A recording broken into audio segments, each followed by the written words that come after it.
ठंड में बिना नहाए रसोई में ना जाने देने वाली जेठानी। माँ, ये आलू के पराठे आज कुछ अजीब से लग रहे हैं। लगता है आपने इसमें रात के बचे हुए आलू डाल दिए हैं। कहीं वो आलू सड़ तो नहीं गए थे? रात के बचे आलू सड़े या ना सड़े, लेकिन 10 दिनों से ना नहाकर तेरा शरीर जरूर सड़ गया है। अरे यहाँ तक की बदबू आ रही है मुझे।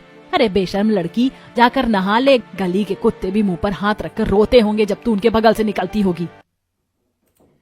क्या माँ, आप तो कैरी मिनाटी से भी ज्यादा रोस्ट करती हो। नहा लूंगी ना मैं जाकर। वैसे मेरे परफ्यूम खत्म हो गए, पापा से कहकर शाम को मंगवा लेना।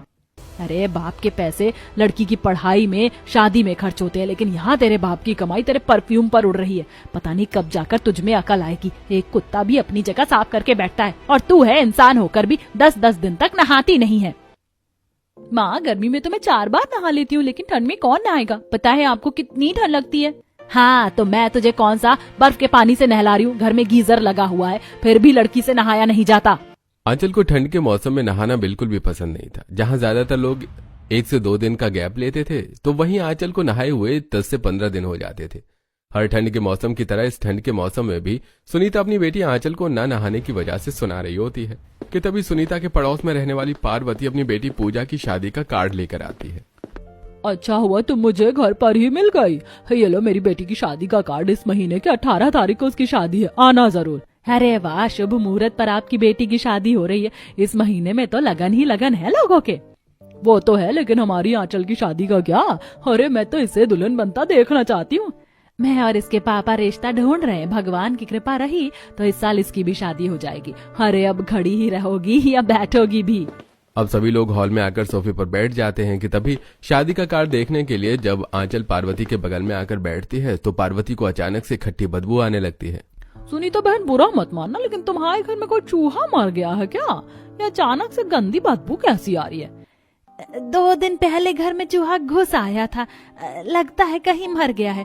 मैं तो खुद परेशान हूँ, ढूंढ कर फेंक दूंगी उसे। सुनीता समझ जाती है कि पार्वती की ये बदबू उसकी बेटी आंचल के शरीर से आ रही है, जिसे देखकर सुनीता आंचल को इशारा करती है और अब वो अपने कमरे में जाकर परफ्यूम लगाने लगती है। और इसी तरह कुछ दिन गुजरते हैं और आंचल को पार्वती की बेटी की शादी में जाना था, जिसके लिए वो तैयार हो रही होती है। ये 10 किलो का मेकअप थोपने से तू सुंदर नहीं बन जाएगी। अरे कल मुंह कम से कम आज तो नहा लेती। एक तो आप बार बार मुझे ताना देना बंद कर दो। पता नहीं जब देखो मेरे पीछे लगी रहती हूँ। अरे ना नहा कर मैं पानी ही तो बचा रही हूँ। हाँ, और जैसे ये पानी पूरे देश की लोगों की पानी की समस्या को ठीक कर देगा। अच्छे से जानती हूँ मैं तेरी चालाकी। अपनी बेटी को सुनाकर अब सुनीता भी तैयार हो जाती है और कुछ देर में दोनों माँ बेटी शादी में पहुंचती हैं। आंचल देखने में काफी ज्यादा सुंदर थी, जिसके चलते कई लोगों की नजर आंचल पर बार बार जा रही थी। तो वहीं शादी में आई एक कौशल्या नाम की औरत की नजर आंचल पर से हट ही नहीं रही थी, जिसे देखकर कौशल्या अब सीधा आंचल की माँ सुनीता से बात करती है। जी नमस्ते, मेरा नाम कौशल्या है। मैं पार्वती की रिश्तेदार हूँ। उन्होंने बताया कि ये आपकी बेटी आंचल है। वैसे इसकी कहीं रिश्ते की बात हो रखी है? अभी तो नहीं, इसके पापा रिश्ता देख ही रहे हैं। लो बोलो भला, मैं भी अपने छोटे बेटे के लिए रिश्ता देख ही रही हूँ। देखिए आप गलत मत समझिएगा, लेकिन मुझे पहली नजर में ही आपकी बेटी भाग गई है। अभी तो ये वक्त नहीं है इन बातों का, लेकिन शादी के बाद समय निकाल कर हमारे परिवार को एक दूसरे से मिलना चाहिए। क्या पता दोनों बच्चों का सहयोग बैठ जाए और इसी लगन के मुहूर्त में आपकी बेटी और हमारे बेटे का ब्याह हो जाए। सुनीता को भी कौशल्या की बातें सही लगती हैं, जिसके बाद अब हफ्ते भर बाद दोनों परिवार एक दूसरे से मिलते हैं। चलो फाइनली मेरे देवर जी का रिश्ता तय हो ही गया। वैसे मेरी होने वाली देवरानी जी, मेरे पास आपके लिए बहुत प्यारा तोहफा है। सोचा था जब मेरे देवर जी का रिश्ता तय हो जाएगा तो अपनी होने वाली देवरानी को अपने हाथों से पहनाऊंगी। शगुन अपने साथ एक चांदी का बहुत सुंदर लॉकेट लेकर आती है, जिसे वो अपने हाथों से आंचल को पहनाने लगती है कि तभी लॉकेट पहनाते पहनाते शगुन की नजर आंचल की गर्दन पर जाती है, जहाँ काफी मैल जमा होता है। अरे आंचल, ये तुम्हारी गर्दन पर काला काला सा क्या है? मैल है क्या? अरे नहीं, वो मैं धूप में घूमती हूँ ना, इसीलिए थोड़ी टैनिंग हो गई। मैल क्यों होगा भला? मैं ठंड के मौसम में भी रोज रगड़ रगड़ के नहाती हूँ। फिर तो बढ़िया है, क्योंकि हमारे घर में एक पल को काम चोरी चल जाएगी, लेकिन बिना नहाए नहीं चलेगा। चाहे बाहर बर्फ ही क्यों ना गिर रही हो, लेकिन घर में सबका नहाना बहुत जरूरी है। ये भगवान, आज तो इस टैनिंग के बहाने में बच गई, लेकिन अब आगे क्या होगा? अब इसी तरह समय गुजरता रहता है और आखिरकार आंचल की शादी का दिन आ जाता है। आंचल अपने सामानों के साथ साथ ढेर सारे परफ्यूम की बोतल भी पैक कर रही होती है, जिसे देख सुनीता, अगर रोज नहाती ना तो ये महंगी महंगी परफ्यूम खरीदने की जरूरत ना पड़ती। 2 घंटे में पार्लर वाली आ रही है तुझे तैयार करने के लिए और तू अभी तक नहाई नहीं। कम से कम आज अपनी शादी के दिन तो नहा ले। अरे माँ, आपको तो बस मुझे सुनाने का मौका ही चाहिए। अंदर जाकर देख लो, गीजर ऑन है। मैं तो बस नहाने ही जा रही हूँ पैकिंग खत्म करके। आखिरकार आंचल अपनी शादी के दिन नहा ही लेती है। शादी करके आंचल अपने ससुराल आती है। इसी तरह शादी का दिन गुजरता है और आज शादी के बाद आंचल का उसके ससुराल में पहला दिन होता है। आज तो कुछ ज्यादा ही ठंडी हो रही है, धूप भी नहीं निकली। सोचा था आज नहा लूंगी, इतनी ठंड में तो बिस्तर से निकलने का ही मन नहीं कर रहा। नहाऊंगी कैसे? पर बिस्तर से तो निकलना पड़ेगा ही, अब ये माई का थोड़ी ना है। कपकपाते हुए बिस्तर छोड़कर आंचल उठती है और अब कपड़े लेकर सीधा बाथरूम में चली जाती है। और अब अपनी पुरानी वाली आदत को जारी रखते हुए सिर्फ मुंह धोकर आंचल कपड़े बदलकर अपनी पहली रसोई की रस्म के लिए रसोई में आ जाती है। आंचल को खाना बनाते बनाते उबासी आने लगती है कि तभी आंचल की जेठानी शगुन रसोई में आती है। अरे आंचल, तुम तो बड़ी जल्दी आ गई रसोई में, लेकिन तुम्हें ये उबासी क्यों आ रही है? कहीं तुम बिना नहाए तो रसोई में नहीं आ गई? हमारे यहाँ बिना नहाए रसोई में आना सख्त मना है। हे भगवान, अब मैं क्या करूं? अगर मैंने इन्हें बता दिया कि मैं बिना नहाए रसोई में आई हूँ तो ये तो मुझे शादी के अगले दिन ही लात मारकर मायके भेज देंगे। और मेरी माँ तो ठहरी जल्लाद, वो मुझे घर में वापस भी नहीं लेगी। अरे नहीं भाभी, ये आप कैसी बातें कर रही हैं? हमारे घर में भी सेम चीज होती है, बिना नहाए हम रसोई में नहीं जाते। चलो अच्छा है, चलो अब तुम खाना बनाओ, किसी चीज की जरूरत हो तो मुझे बुला लेना। अपनी जेठानी के जाने के बाद आंचल की सांस में सांस आती है, जिसके बाद अब आंचल जल्दी जल्दी खाना बनाती है और सभी को परोसती है। सुनीता बहन ने बिल्कुल ठीक कहा था, खाना बनाने में तो तुम माहिर हो। वैसे आंचल बहू, शगुन बहू ने तुम्हें बता दिया ना कि हमारे घर में बहुएं तभी रसोई में घुसती हैं जब वो नहाई हुई होती। बिना नहाए रसोई में जाना, खाना बनाना सख्त मना है हमारे घर में। अरे माँ जी, मैंने आंचल को सब बता दिया है और मेरी देवरानी तो इतनी समझदार है कि उसे तो ये चीज पहले से ही पता थी। ये लो, हो गया बेड़ा गर्क। अरे मैं तो 10 दिन बिना नहाए आराम से रह लेती हूँ, लेकिन यहाँ तो अगर एक दिन में नहाया तो रसोई में घुसने नहीं देंगे, ऊपर से बेइज्जती होगी सो अलग। लगता है अब अपने ससुराल वालों को झूठ बोलना ही पड़ेगा। रोज नहाने वाली आदत को बदलने के बजाय अब आंचल अपने ससुराल वालों से झूठ बोलना शुरू कर देती है। ऐसे ही एक दिन, अरे आंचल, मैं तुम्हें आधे घंटे पहले बोलकर गया था कि हीटर बंद करके उठ जाओ। जितना हीटर के सामने सोती रहोगे उतना ही शरीर में आलस आएगा। क्या करूं जतिन जी, ठंडी इतनी हो रही है, मेरा तो उठने का मन ही नहीं कर रहा। इस कड़कड़ाती ठंड में भला कौन होगा जो इस हीटर के सामने से उठना चाहेगा? हीटर छोड़ने का तो किसी का भी मन नहीं होता, लेकिन पूरा दिन तो उसके सामने बैठ नहीं सकते ना। मैं तो नहा कर आ गया हूँ और बहुत फ्रेश फील हो रहा है, तुम भी जाकर नहा लो। आंचल जतिन को अपना सच नहीं बता सकती थी, इसलिए वो कपड़े लेती है और जब आंचल जाकर नहाने के लिए बाल्टी में पानी भरने लगती है तो हे भगवान, ये पानी है या बर्फ? कितना ज्यादा ठंडा है, ऊपर से गीजर भी खराब है। गर्म पानी होता तो मैं 1% नहा भी लेती, लेकिन इस ठंडे पानी से कैसे नहाऊंगी? हाँ, आइडिया। आंचल कपकपाते हुए ही ठंडे पानी से अच्छे से हाथ मुंह धो लेती है और जैसे ही आंचल कपड़े बदलकर बाथरूम से बाहर निकलती है तो देखती है कि सामने उसकी जेठानी खड़ी है। भाभी, आपने तो मुझे डरा ही दिया। तुम्हारी जेठानी हूँ, कोई चुड़ैल थोड़ी ना जो तुम मुझसे डर गई। मानो जैसे मैंने तुम्हारी कोई चोरी पकड़ी हो। वो तो आज मैं नहीं नहाई ना, इसीलिए अभी तक रसोई में नहीं गई हूँ। तुम जाकर नाश्ते की तैयारी करो, मैं भी जल्दी से नहाकर रसोई में आती हूँ। वैसे पानी ज्यादा ठंडा तो नहीं था ना? भाभी, मैं तो मस्त आराम से गर्मा गर्म पानी से नहाई हूँ, इससे नींद भी खुल जाती है। गर्म पानी से? लेकिन गीजर तो कल से खराब हो रखा है, तो तुमने कैसे गर्म पानी से नहा लिया? और घर में तो रॉड भी नहीं है। भाभी, वो मेरे कहने का मतलब है कि मेरी बॉडी में हीट ज्यादा है ना, इसीलिए जब भी ठंडा पानी डालती हूँ ना तो वो अपने आप गर्म पानी निकलने लगता है। आंचल बातों को घुमाकर वहां से निकल जाती है तो वहीं शगुन को आंचल की बातें कहीं अटपटी सी लगती हैं और इस तरह अब 1 से 2 दिन और गुजर जाते हैं। बड़ी जोरों की नींद आ रही है, जल्दी से बस खाना बन जाए फिर आराम से जाकर सोऊंगी। अरे आंचल भाभी, आप दोपहर में ही उबासी लेने लगी, नहाया नहीं है क्या आपने? मैं तो जब भी ना नहाऊं तभी मुझे उबासी आती है। हाँ आंचल, आज तो तुम नहाई सी नहीं लग रही हो, ऐसा लग रहा है कि तुमने मुंह भी नहीं धोया है।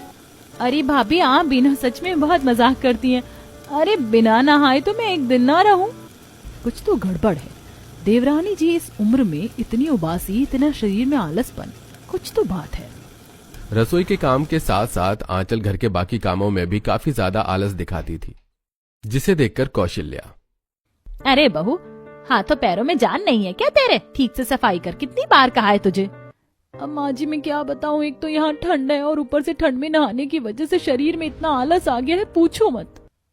आंचल को भी अपने आलसपन से काफी ज्यादा परेशानी होती थी, लेकिन जब जब आंचल हिम्मत करके बाथरूम में नहाने के लिए जाती तो जैसे रूह मानो उसकी बाहर निकल जाती।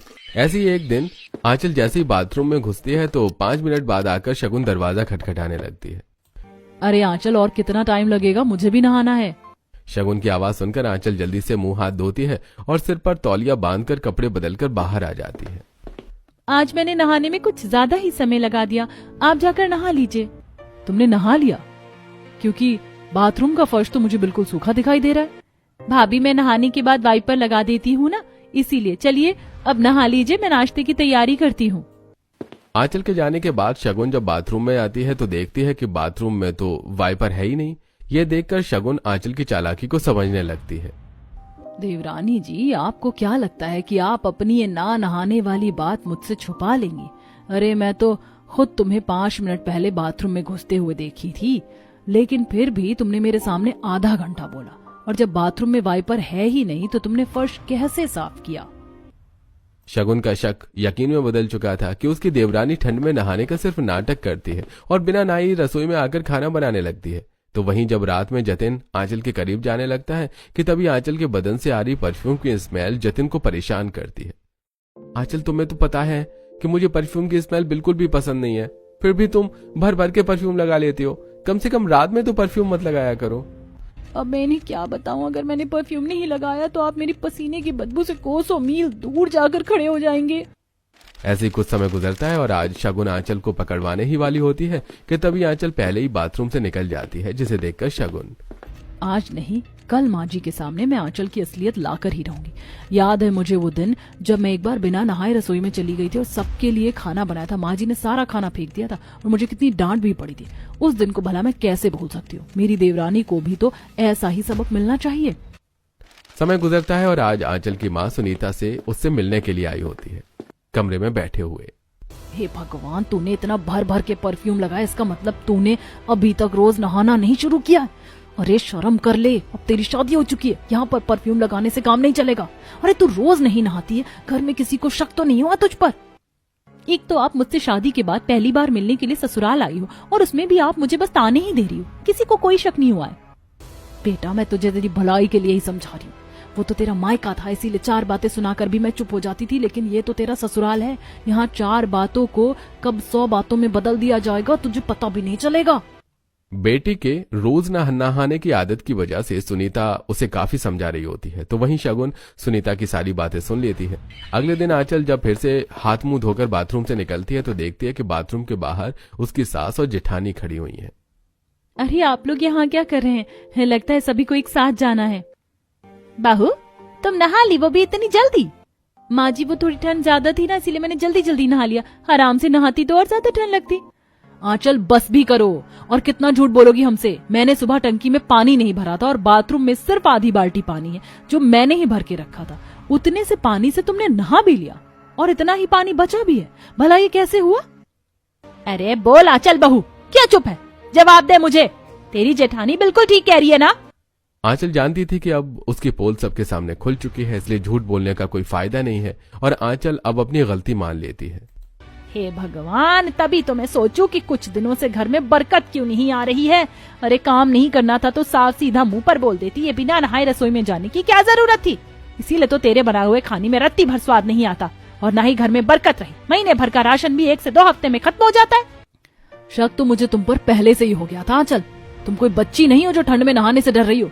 2 से 3 दिन लगातार अगर तुम रोज रोज नहा लोगी तो तुम्हें खुद आदत पड़ जाएगी। शगुन बहू, अब तू भी कुछ अपनी देवरानी को समझा। अगर मैं ज्यादा बोलूंगी तो बुरी बनूंगी, तू ही संभाल इसे। शगुन के सिर पर खड़े रहने की वजह से न चाहते हुए भी अब आंचल को नहाना पड़ता है। इतनी ठंड में काफी दिनों के बाद नहाने की वजह से आंचल की ठंड के मारे कपकपी छूटने लगती है। क्या मिला मुझे इतनी ठंड में नहलाकर? पड़ गई ना मैं बीमार। अब तो खाना बनाना तो क्या, घर के काम भी आपको ही करना होगा। ये तो बस काम ना करने का बहाना है। आज तो मैं कर रही हूँ, लेकिन कल से तुम्हें ही घर संभालना है। अगले दिन भी शगुन आंचल के सिर पर खड़ी हो जाती है, जिसके चलते न चाहते हुए भी आंचल को नहाकर रसोई में खाना बनाना पड़ता है। तो वहीं कौशल्या जब आंचल को सुबह सुबह नहा धोकर रसोई में खाना बनाते हुए देखती है तो कितना सुकून मिल रहा है अपनी आंखों से तुझे नहा कर देखकर। देख, नहाकर काम करने का नतीजा, कितनी फुर्ती आ गई तेरे शरीर में। वो ऐसी रोज नहाकर घर के काम करेगी ना तो जरा भी आलस नहीं आएगा। वही तो माँ जी, इसीलिए रोज नहाना बहुत जरूरी है। अरे जब ठंड बहुत ज्यादा है तो तब एक दिन ना नहाए हो तो समझ में आता है, लेकिन अभी तो इतनी ठंड भी नहीं है, तो फिर नहाने में कैसा आलस करना। यहाँ मेरी ठंड के मारे कभी छूट रही है और माँ जी को मेरे आलसपन की पड़ी है। अब आंचल जब जब नहाने के लिए बाथरूम में जाती तो शगुन बाथरूम के बाहर आकर खड़ी हो जाती है। भारत की आर्मी भी दुश्मन की आर्मी पर इतनी नजर नहीं रखती होगी जितनी आप मुझ पर रख रही हैं। अरे अगर मैं बाथरूम में जा रही हूँ तो इसका मतलब यही है ना कि मैं नहाने जा रही हूँ। दूसरों की केस में तो यही होता है, लेकिन ये बात तुम्हारी है इसीलिए नजर रखनी पड़ती है। आंचल अब झूठ नहीं बोल सकती थी, इसलिए उसे न चाहते हुए भी सुबह सुबह नहाना पड़ता है। लगता है पिछले जन्म में ये गब्बर रही होंगी, जब ही तो मेरे सर पर खड़ी हैं। पता नहीं क्या मिल रहा है इन्हें ये सब करके। अब इसी तरह कुछ समय और गुजर जाता है। कमरे में बैठी हुई मेरी जेठानी अपने आप को कुछ ज्यादा ही चालाक समझती है ना। आज तो मैं इसे ऐसी चालाकी दिखाऊंगी ना कि ये भी देखती रह जाएगी। आंचल जैसे ही बाथरूम में जाती है तो शगुन बाथरूम के बाहर आकर खड़ी हो जाती है। इस बात से आंचल वाकिफ थी, इसलिए वो बार बार फर्श पर पानी डालती रहती है, जिससे शगुन को लगता है कि आंचल नहा रही है। तो वहीं ढेर सारा पानी अपने हाथ पैरों पर लगाकर आंचल कपड़े बदल कर बाहर आ जाती है। तुमने नहा लिया और आज तो नहाई हुई भी लग रही हो। कहीं तुमने फिर से आज नहाने का नाटक तो नहीं किया? भाभी, लगता है क्राइम पेट्रोल देख देख कर आपका दिमाग कुछ ज्यादा ही चलने लग गया है। खुद जाकर देख लीजिए, नहा लिया है मैंने। आंचल अब आराम से रसोई में चली जाती है, तो वहीं जब शगुन बाथरूम में जाती है तो वो आंचल की चोरी आराम से पकड़ लेती है। इसे क्या लगा कि मैं इसकी चोरी पकड़ नहीं पाऊंगी? तुम भूल गई देवरानी जी कि रिश्ते में मैं आपकी जेठानी हूँ और हम जेठानियों का तो काम ही होता है कि अपनी देवरानियों की काम चोरियों को पकड़े। अब देखो कैसे डांट पड़वाती हूँ मैं तुम्हें माँ जी से, तभी जाकर तुम्हारी अकल ठिकाने आएगी। खाना बनाने के बाद आंचल सभी को खाना परोस रही होती है। बहू, आज तो काफी कुछ बनाया है तूने, सब कुछ मेरी पसंद का। जी माँ जी, अब जल्दी से खाकर बताइए कैसा बना है। कोई जरूरत नहीं है माँ जी इसके हाथ का खाना खाने की, ये नहाई नहीं है आज भी। इसने नहाने का नाटक किया है। मैंने सुबह ही एक नया पैक साबुन रखा था बाथरूम में, वो भी अभी तक खुला ही नहीं है। तो तुम क्या सिर्फ पानी से नहा कर आई हो? अरे भाभी, मैंने अपना साबुन ले लिया था, आप जानती तो हैं कि मैं अपना साबुन इस्तेमाल करती हूँ। ऐसा है तो दिखाओ मुझे अपना साबुन। कहाँ है तुम्हारा साबुन? तुम तो बाथरूम से कोई साबुन लेकर नहीं निकली और घर में तो एक ही बाथरूम है, तो तुम अपना साबुन रखती कहाँ हो? मुझे तुझसे ये उम्मीद नहीं थी। एक ही रिवाज है हमारे घर का, लेकिन तू उसे भी ठीक से नहीं निभा पा रही है। अरे इससे हमारा कुछ नहीं जाएगा, नुकसान होगा तो तेरा ही होगा। उस दिन कोई भी आंचल के हाथ का बना हुआ खाना नहीं खाता, जिससे उसे काफी ज्यादा बुरा लगता है। तो वहीं रात में आंचल जब बिना परफ्यूम लगाए ही जतिन के पास आकर सोती है तो जतिन को आंचल के शरीर से काफी गंदी बदबू आने लगती है। अरे इतनी गंदी बदबू तो कूड़े उठाने वाले में से भी नहीं आती होगी जितनी तुम्हारे अंदर से आती है। मेरी तो नाक के बाल ही जल गए। अगर परफ्यूम लगाओ तो आपको दिक्कत है, ना लगाओ तो भी आपको दिक्कत है। जाकर नहा लो, बड़ा एहसान होगा मुझ पर।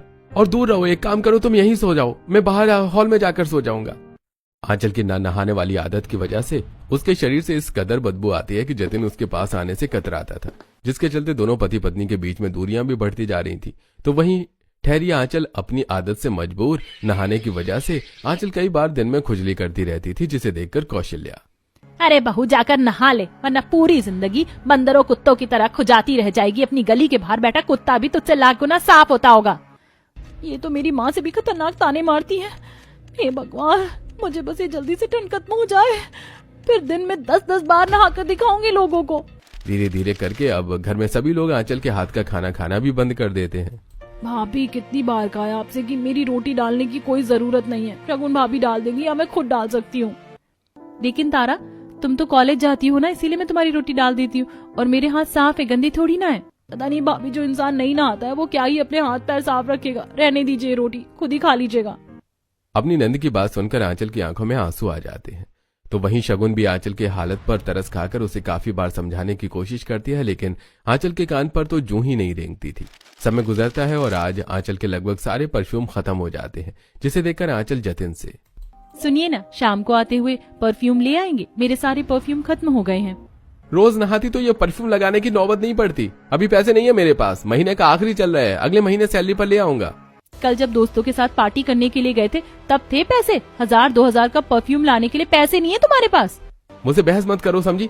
जाओ जाकर मेरा टिफिन लेकर आओ, और नाश्ता तो तुमने बनाया नहीं है ना, भाभी नहीं बनाया है। घर वालों के साथ साथ अपने पति का भी ऐसा रूखा बर्ताव आंचल को काफी दुखी कर देता है। तो वहीं आंचल घर का काम खत्म करके कमरे में बैठी होती है कि तभी शगुन आती है। आंचल, मुझे किसी काम से मार्केट जाना है, माँ जी मंदिर गई है और तारा पढ़ाई कर रही है, तो तुम मेरे साथ मार्केट चलोगी? लेकिन भाभी बाहर तो बहुत ज्यादा ठंड है, हम किसी और दिन चलेंगे ना। ठंड का मौसम है तो हर दिन ठंड रहेगी, 2 दिन बाद थोड़ी ना कम हो जाएगी। चलो ना, काफी सारा सामान लेना है, अकेले नहीं ले पाऊंगी। शगुन आंचल को अपने साथ मार्केट ले जाती है, जहां आंचल शगुन घर के लिए सामान ले रही होती है कि तभी सामान लेते लेते आंचल की नजर एक टिक्की चाट वाले पर जाती है, जहां पर उसका पति जतिन किसी लड़की को टिक्की चाट खिला रहा होता है। ये देखकर आंचल काफी हैरान होती है और जल्दी से अपनी जेठानी को ये दिखाती है। आंचल, ये तो जतिन ही है। मुझे लगा कि तुम्हें आंखों का कोई धोखा हुआ है, लेकिन इसके साथ ये लड़की कौन है? अरे हाँ, याद आया, ये तो इसकी ऑफिस की फ्रेंड है। शादी से पहले काफी बार जतिन के साथ घर आती थी। जतिन और इसका बॉन्ड काफी अच्छा है, लेकिन अब तो जतिन की शादी हो गई है, फिर इसके साथ क्यों घूम रहा है? मुझे लग रहा है जतिन और इस लड़की का चक्कर चल रहा है। जतिन मुझे धोखा दे रहा है। आखिर क्या कमी रह गई थी मेरे प्यार में जो जतिन को मुझे धोखा देना पड़ा? तुम्हारे और जतिन के बीच में सब सही चल रहा है ना? मेरा मतलब कोई मनमुटाव या लड़ाई तो नहीं हुई है? भाभी, मेरे ना नहाने की वजह से शरीर से हल्की हल्की बदबू आती है, इसीलिए जतिन हमेशा मुझसे ना दूर दूर रहते। लेकिन इसका मतलब ये तो नहीं कि वो कहीं बाहर चक्कर ही चला ले। अरे आंचल, तुम्हें मर्दों की फितरत के बारे में नहीं पता। पतियों को हमेशा अपनी साड़ी के पल्लू से बांध के रखना पड़ता है। एक बार ये गांठ खुल गई ना, फिर पति हाथ आने से रहा। अभी भी वक्त है तुम सुधर जाओ, वरना ऐसा ना हो जाए कि शादी के 6 महीने में ही तुम दोनों का तलाक हो। हम घर वाले तो जैसे तैसे एडजस्ट कर रहे हैं, लेकिन जतिन नहीं करेगा। आज जो भी हुआ उसे देखकर और शगुन की बात सुनकर आंचल काफी ज्यादा घबरा जाती है, जिसके बाद अब आंचल जल्दी से घर आती है और गर्म पानी करके खूब रगड़ रगड़ के नहाती है। रात में जब जतिन कमरे में आता है तो देखता है कि आज ना ही आंचल से बदबू आ रही है और ना ही उसने परफ्यूम लगाया है। आंचल, अगर मैं गलत नहीं हूं तो तुमने आज नहाया है ना? कितनी साफ सुथरी लग रही हो तुम। वही तो मैं सोचूं, जब मैं तुम्हें देखने आया था तो तुम कितनी गोरी थी और अब कितनी काली लगने लगी थी, लेकिन आज फिर से तुम्हारा वही रंग देखकर बहुत खुशी हो रही है। अब से मैं रोज नहाया करूंगी, वो भी दिन में 2-2 बार। आप फिक्र मत करिए। आंचल की बात से जतिन काफी खुश होता है, जिसके बाद आंचल और जतिन काफी दिनों के बाद एक दूसरे के साथ वक्त बिताते हैं। तो वहीं अगले दिन फिर से आंचल सुबह सुबह नहा धोकर सभी के लिए नाश्ता बनाती है। तो वहीं आज आंचल को इतना एक्टिव और साफ सुथरा देखकर उसकी सास कौशल्या कहती है, बहू, तुम तो महीने में 2 बार नहाने वाली थी। 1 हफ्ता पहले ही तो नहाया तूने और आज फिर से तूने नहा लिया। क्या बात है? लगता है भाभी आप आखिरकार हमारी बात समझ ही गई कि सर्दी हो या गर्मी, लेकिन इंसान को रोज नहाना जरूरी है। वही तो ननद जी, अब से मैं रोज नहाऊंगी, वो भी दिन में 2-2 बार। सभी आंचल की बात सुनकर काफी ज्यादा खुश होते हैं। तो वहीं रोज रोज सुबह शाम नहाने की वजह से अब आंचल के शरीर में जो सुस्ती और आलसपन था वो दूर हो जाता है और वो एक्टिवनेस के साथ घर के सारे काम कर रही थी। वैसे रोज नहाने के भी अपने अलग ही फायदे हैं। पहले मुझे हर वक्त उबासी आती रहती थी, किसी काम में मन नहीं लगता था, बस दिल करता था सोती रहूं। लेकिन अब देखो, घर के काम खत्म होने के बाद भी छोटे मोटे कामों को करने के लिए मैं ढूंढ ही रही हूँ और अब तो कोई मुझसे गिन भी नहीं करता। इसी तरह अब 2-4 दिन गुजर जाते हैं। शाम का वक्त था, जतिन छत पर खड़ा होकर चाय पी रहा होता है। तभी हाथों में अपना चाय का कप लिए शगुन छत पर आती है और अब दोनों देवर भाभी एक दूसरे को देखकर हंसने लगते हैं। वैसे भाभी कुछ भी कहो, लेकिन आपका प्लान तो काफी बढ़िया था। मैंने तो आंचल को इतना समझाया कि वो नहाए, लेकिन कभी उसने मेरी बात नहीं सुनी, पर आपके प्लान ने तो कमाल कर दिया। भाभी हो तो आप जैसी हो। अच्छा हुआ उस दिन सब कुछ हमारे प्लान के मुताबिक हुआ। आप अपनी फ्रेंड के साथ खाने के लिए बाहर आए थे और मैं भी बहाना बनाकर आंचल को बाहर ले आई, तभी तो आंचल को कोई दिक्कत नहीं हो रही थी। लेकिन जैसे जैसे समय गुजरता वैसे वैसे आंचल को ना नहाने की वजह से दिक्कत होने लगती। आंचल से झूठ बोलकर तो मुझे भी अच्छा नहीं लगा, लेकिन हमने जो भी किया है उसके फायदे के लिए ही किया है। वही तो भाभी, चलो अच्छा है आंचल को अच्छा सबक मिल गया। अब वो कभी भी नहाने से कतराएगी नहीं उससे उसकी हेल्थ भी अच्छी रहेगी। दरअसल ये सारा प्लान जतिन और शगुन का ही था, ताकि वो आंचल को रोज नहला सके। और इस बात से आंचल अभी तक अनजान थी, लेकिन कुछ बातों से अनजान रहना ही अच्छा होता है। और उस दिन के बाद अब आंचल रोज नहाती है, जिससे उसके ससुराल वाले खुश रहते हैं। तो वहीं आंचल भी काफी फुर्तीली रहती है।